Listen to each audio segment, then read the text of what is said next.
आज का एक छोटा सा वीडियो है, लेकिन ये बहुत ही इंपॉर्टेंट टॉपिक है कि आपका कोई भी पर्टिकुलर मसल होता है, चाहे वो कौन सा भी मसल हो, छोटे से छोटा मसल क्यों ना हो, वो ग्रो कैसे करता है, मीन्स बड़ा कैसे होता है। क्योंकि इस टॉपिक से रिलेटेड बहुत सारे लोगों को गलत फहमियाँ होती है कि जितनी ज़्यादा पागलों की तरह एक्सरसाइज करोगे उतना ही अब मेरा मसल ग्रो होगा, वेट ट्रेनिंग करोगे पागल की तरह, रेस्ट नहीं लोगे तो जितना मीन्स जितनी एक्सरसाइज करोगे उतना ही मसल ग्रो होगा। तो ये भाई आपको गलत फहमी है, क्योंकि हिंदी में भी एक कहावत आपने सुनी होगी कि किसी भी चीज़ का अगर आप ओवर करोगे तो वो हानिकारक होता है। तो इसमें भी वैसा ही होता है। आप जो बोल रहे हो ना रोज कसरत करना है, वो उसको ओवर ट्रेनिंग बोलते हैं, और ओवर ट्रेनिंग की वजह से भी आपको इंजरीज हो सकती है, उसके भी हार्मफुल इफेक्ट्स होते हैं। तो किसी भी चीज़ का राइट नॉलेज होना बहुत ही ज़रूरी होता है, ठीक है। तो मैं आपको सिंपल वर्ड्स में आपको एक्सप्लेन करूंगा, वैसा भी नहीं है कि मैं बहुत बड़ी साइंटिफिक लैंग्वेज में आपको कंफ्यूज करूंगा बहुत ही बड़े बड़े शब्द बोल के, ऐसी बात नहीं है। आपको नॉर्मल सिंपल शब्दों में आपको एक्सप्लेन करूंगा कि आपका कोई भी पर्टिकुलर मसल होता है वो जनरली ग्रो कैसे करता है, ठीक है।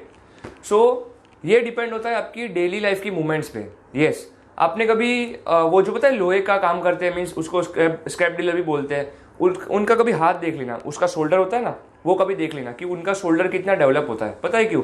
क्योंकि उनकी जो फ्रीक्वेंट हैमरिंग मूवमेंट होती है ना लोहे को मारने की हथौड़े से, उसकी वजह से उनका जो मसल होता है ना शोल्डर का, वो एकदम डेवलप हो जाता है, वो फ्रीक्वेंट मूवमेंट की वजह से। और एक एग्जांपल है, आपने कभी मजदूर लोगों को देखा है जो वो घर बांधते हैं, सब वो सीमेंट का काम करते हैं, उनका तो वो सब हैवी हैवी ऑब्जेक्ट्स देखो, सीमेंट पत्थर है वो सब उठा के लेके जाते हैं।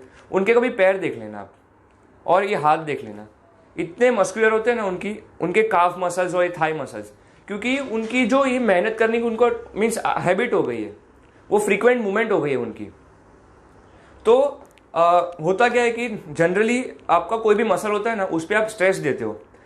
अब फॉर एग्जांपल कोई भी हो सकता है, बाइसेप्स है, थाई मसल है, चेस्ट मसल है, एब्स है, वो फर्क नहीं पड़ता। लेकिन जब भी आप मसल को स्ट्रेस देते हो तो वो उस पर्टिकुलर मसल में छोटे टाइनी क्रैक्स हो जाते हैं, और आपका ब्रेन आपके मसल को सिग्नल भेजता है कि इस क्रैक को मुझे हील करना है। क्योंकि अगर नेक्स्ट टाइम अगर ऐसी इंजरी होती है तो उसके लिए आपका मसल जो है उसको बेयर करना चाहिए, मीन्स उसको झेल सके, इसलिए आपकी ब्रेन आपको आपके मसल को वो इंडिकेशन भेजता है कि वो उस क्रैक्स को हील करे, कि अगर ऐसी इंजरी हो तो वो उसको झेल सके, ठीक है। तो आप जो प्रोटीन लेते हो, न्यूट्रिशन लेते हो बराबर, उस प्रोटीन की वजह से आपके जो क्रैक्स होते हैं ना, जो मसल्स में होते हैं, वो हील होते हैं। और उसको हील करने में आपको रेस्ट देना पड़ता है अपने मसल को। कोई भी समझो कि मैंने आज मेरे लेग्स का वर्कआउट किया, मीन्स मेरे लेग्स को ट्रेन किया मैंने, तो उसको मेरे लेग्स को वापस ट्रेन होने में, मीन्स वापस एक्सरसाइज करने में उसको मुझे मेरे लेग्स को मुझे 24 आवर्स का ब्रेक चाहिए, क्योंकि मेरे मसल्स अभी भी हील हो रहे हैं, रिकवरी हो रही है मेरी।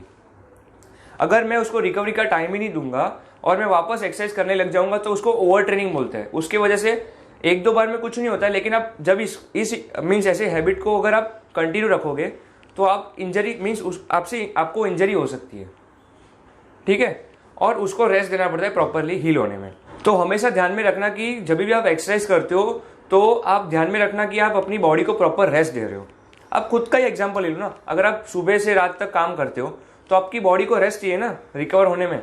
आप घर पे आते हो काम करके तो आप बोलोगे ना कि नहीं मुझे सोना है, आज बहुत ही मैंने बहुत काम किया, बहुत मेहनत कर ली, अभी मुझे रेस्ट चाहिए। क्योंकि आपको पता है कि आपकी कैपेसिटी क्या है, आपकी लिमिट क्या है, इसलिए आपको पता है कि मुझे रेस्ट की जरूरत है। तो आपके मसल का भी वैसा ही होता है, उसको भी डेवलप होने में टाइम लगता है, तो उसको डेवलप होने में आपको रेस्ट तो देना पड़ेगा ना उसको, राइट। तो आप ध्यान में रखना कि आप भी अपनी प्रॉपर बॉडी को रेस्ट दे रहे हो।